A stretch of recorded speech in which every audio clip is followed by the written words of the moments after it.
राज्यातल्या वेगवेगळ्या भागांना अवकाळीचा तडाखा बसलेला आहे। पाहुयात त्याच संदर्भातल्या टॉप 9 बातम्या। मुंबई ठाण्यानंतर आता कोकण मराठवाड्यामध्ये ताशी 50 किलोमीटर वेगाने वारे वाहणार। हवामान विभागाचा अंदाज, नागरिकांना सावधगिरीचा इशारा। नंदुरबार जिल्ह्यामध्ये जोरदार पाऊस तर भर उन्हाळ्यामध्ये सातपुड्यामधील नद्यांना पूर। अवकाळीमुळे पिकांना मोठा फटका, बाजारपेठांमध्ये पाणी शिरलं। बीड जिल्ह्यामध्ये अवकाळी पाऊस, नगर रोडवरील पेट्रोल पंपाचं छत कोसळलं, 2 जण जखमी तर शहरातील अंकुश नगर भागामधील घरांचे देखील पत्रे उडाले। अचानक आलेल्या वादळी वाऱ्यामुळे नागरिकांची तारांबळ।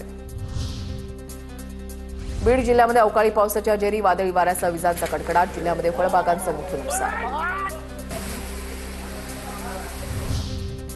वाशिम जिल्ह्यामध्ये सलग दुसऱ्या दिवशी अवकाळी पाऊस, विजांच्या कडकडाटासह ठिकठिकाणी पाऊस कोसळला।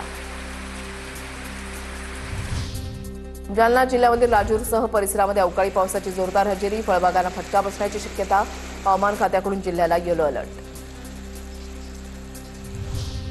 धाराशिव जिल्ह्यामधल्या येडशी येरमाळा भागामध्ये जोरदार पाऊस, फळबागांचं मोठं नुकसान, शेतकरी आर्थिक संकटात।